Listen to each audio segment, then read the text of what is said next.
एक बार की बात है, शहर से बहुत दूर एक छोटा सा गांव बसा था। उस गांव में रहने वाले लोग खेती करके अपना जीवन यापन किया करते थे, लेकिन उस गांव की सबसे बड़ी समस्या थी पानी की। गांव के आसपास न कोई कुआं था और न तालाब, जिससे उस गांव में रहने वाले किसानों को हमेशा बारिश के पानी पर निर्भर रहना पड़ता था। जब वर्षा होती थी तो किसानों की खेतों की सिंचाई होती थी।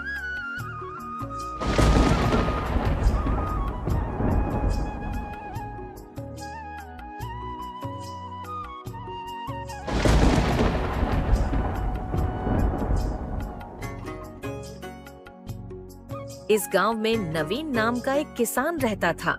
उसके घर में उसकी पत्नी और एक बच्चा रहते थे। नवीन बहुत ही मेहनती किसान था।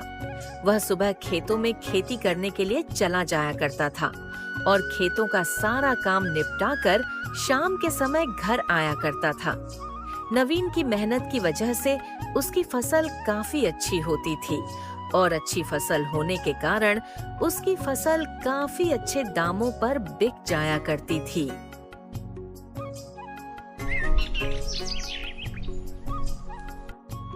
अरे रोहिणी, मैं खेतों पर जा रहा हूँ, वहीं पर खाना खा लूंगा। तुम मेरा खाना बांध दो। हाँ जी, मैंने आपका खाना पहले ही बांध कर रखा है। यह लीजिए अपना खाना, और शाम को आते वक्त जरा दुकान से थोड़ा राशन लेते आना। ठीक है, मैं ले आऊंगा। नवीन अपने खेतों पर चला जाता है और खूब मेहनत से काम करता है। थोड़ा थक जाने के बाद वह एक पेड़ के नीचे बैठकर खाना खाता है और थोड़ी देर के लिए आराम करता है। तभी नवीन की आंख लग जाती है और वह एक सपना देखता है कि इस बार उसके गांव में वर्षा नहीं हुई और सभी किसानों की फसल वर्षा न होने की वजह से उपज नहीं पाई। इस सपने से नवीन की आंखें खुल जाती हैं। हे भगवान, मैं यह सपना देख रहा था। यह कैसा सपना था? अगर वर्षा नहीं हुई तो मेरी तो सारी फसल बर्बाद हो जाएगी। नहीं नहीं, ऐसा नहीं हो सकता। हर साल तो वर्षा होती है, इस साल भी वर्षा जरूर होगी। यह मेरा बस सपना है। ऐसा सोचकर नवीन वापस अपने घर जाने लगता है। तभी वह देखता है गांव में कुछ लोग बातें कर रहे थे। अरे, मैंने सुना है इस बार कुछ गांव में वर्षा नहीं होगी, जिसमें हमारा गांव सोनतलाई का भी नाम आता है। टीवी पर न्यूज़ में दिखा रहे थे कि इस साल कुछ गांव है जहां पर वर्षा नहीं होगी। तुम क्या बात कर रहे हो गुड्डू? भाई, अगर वर्षा नहीं हुई तो हमारे खेतों में फसल कैसे लगेगी? और अगर फसल नहीं लगेगी तो हम खाएंगे क्या? क्या कहे भाई, अब तो लगता है भगवान का ही सहारा है, वही कुछ कर सकता है। भला हम गरीब किसान क्या कर सकते हैं इसमें? हमारे गांव के तो आसपास कोई कुआं और तालाब भी नहीं है कि जिससे हम अपने खेतों की सिंचाई कर सके। हम तो केवल वर्षा के पानी पर ही निर्भर है। अगर वर्षा होती है तो हमारे खेतों की सिंचाई होती है, जिससे खेतों की अच्छी फसल आती है। और अगर वर्षा ही नहीं होगी तो सिंचाई कहां से होगी और फसल कहां से आएगी? हे भगवान, यानी कि मेरा सपना सच था।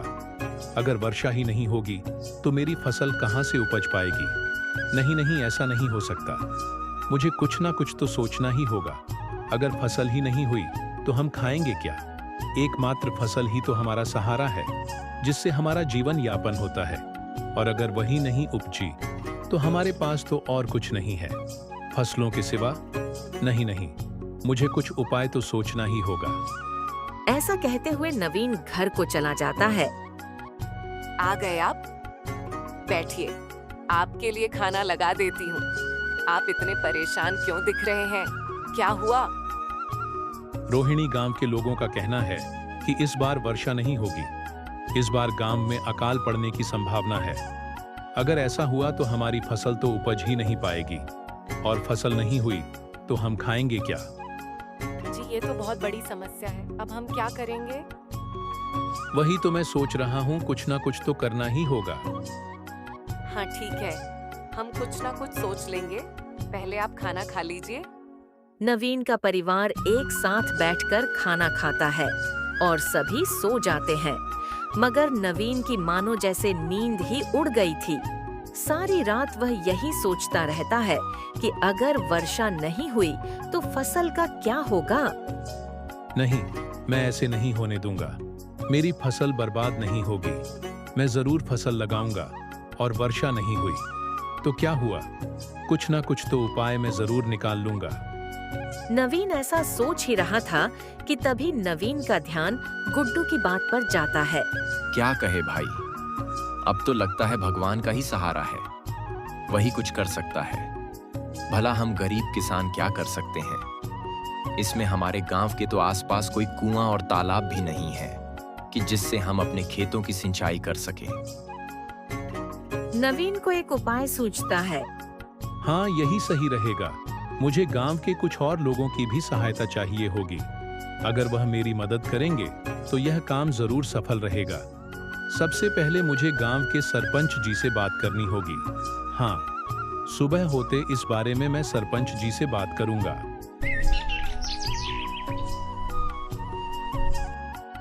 सुबह होते ही नवीन सबसे पहले गांव के कुछ लोगों के पास जाता है।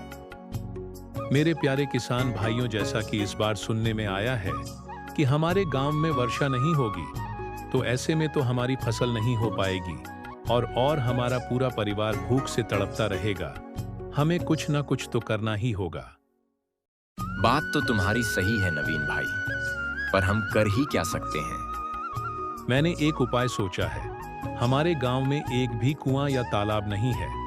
अगर हमारे गांव में कोई कुआं या तालाब होता तो वर्षा का पानी उसमें इकट्ठा किया जा सकता था, जिससे वर्षा न होने पर भी हम कुएं या तालाब का पानी इस्तेमाल कर सकते थे। लेकिन हमारे गांव में कोई कुआं है ही नहीं, तो हमें ही मिलकर गांव में एक कुएं की संरचना करनी होगी। इसके लिए हमें गांव के सरपंच जी से बात करनी होगी। हाँ भाई, तुम सही कह रहे हो। यह तो बहुत बड़ी समस्या है। हमें इस बारे में सरपंच जी से बात करनी ही चाहिए। सारे गांव के किसान मिलकर सरपंच जी के पास जाते हैं और सरपंच जी को अपना विचार बताते हैं। हाँ किसान भाइयों, यह तो तुम सही कह रहे हो। गांव में कोई कुआं या तालाब ना होने की वजह से किसानों को बहुत दिक्कतों का सामना करना पड़ता है और गांव के सारे किसान केवल वर्षा पर ही निर्भर हैं।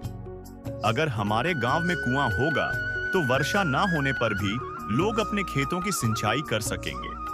तुम ठीक कह रहे हो नवीन, हम कल से ही गांव में कुएं खोदने का काम शुरू कर देते हैं। तुम सारे लोगों को मिलकर गांव में कुआं खोदना होगा और जमीन की चिंता मत करो। मेरे घर के पीछे जो जमीन है उसी में आप सब लोग मिलकर कुआं खोद लेना। सारे किसान इस पर सहमति जताते हैं और अगले दिन से ही गांव में कुएं खोदने का काम चालू हो जाता है।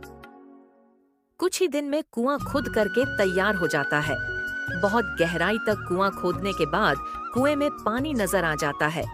पानी को देखकर लोगों की जान में जान आई और वह बहुत खुश हो जाते हैं।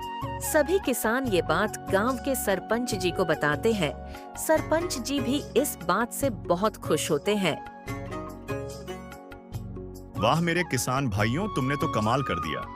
आखिर तुमने हमारे गांव में कुआं खोद ही लिया। अब तुम सारे किसान मिलकर बारी बारी से इस कुएं से अपने खेतों की सिंचाई करना। इससे तुम्हारी फसल की अच्छे से सिंचाई हो जाएगी और कुआं पास में होने की वजह से पीने का पानी भी लोग यहीं से भर लिया करेंगे। इस तरह इस बार सोमनवाड़ा गांव में वर्षा नहीं हुई, लेकिन वर्षा न होने के बावजूद भी गांव के किसानों को ज्यादा फर्क नहीं पड़ा, क्योंकि अब गांव के किसान बारी बारी से कुएं के पानी से अपने खेत की सिंचाई कर लिया करते थे। थोड़े ही दिनों में गांव के किसानों की अच्छी फसल उपज जाती है। कुआं पास होने की वजह से अब गांव की सारी महिलाएं पास वाले कुएं से ही पानी भर के ले जाया करती थीं। इस तरह सोमनवाड़ा गांव में फिर से खुशियों ने एक बार अपनी दस्तक दी।